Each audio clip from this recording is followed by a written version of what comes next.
fine. Libby, wait! You really can't get your hands off my boyfriend, no?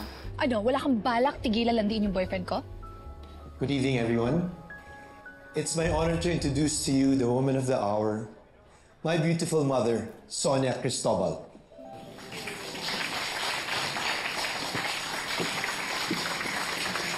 Happy birthday.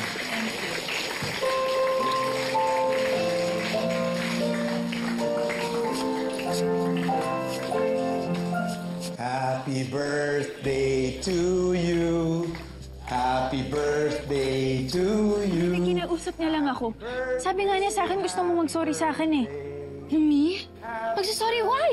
Ikaw nga tong landi ng landi sa boyfriend ko, di ba? Ano, ganyan talaga kayo mga laking city jail? Bakit nasama yun? I know na lumaki ka near city jail. Kasama lahat ng mga criminals, killers, scammers, pati magnanakaw. No wonder pati boyfriend ko gusto mong nakawin. Happy birthday, ma.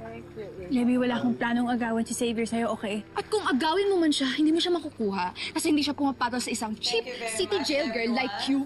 Ano naman ba kung laking city jail ako? Kung batang city jail ako, ha? Kailanman hindi ko kinahanap, doon ako lumaki.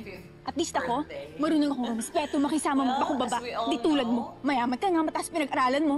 Pero kung insultuhin mo ako, mas malala ka pa sa mga sinasabi mong kriminal.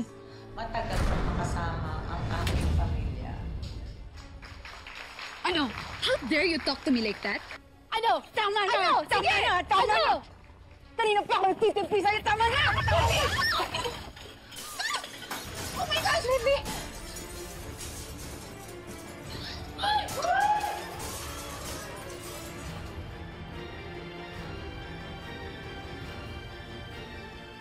Oh my gosh! Anak, are you okay? Nasaktan ka ba? Ha? Sorry, hindi ko sinasadya. Don't you dare hurt my daughter!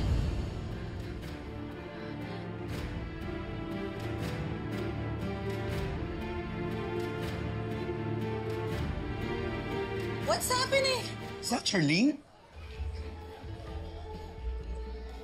Kuya.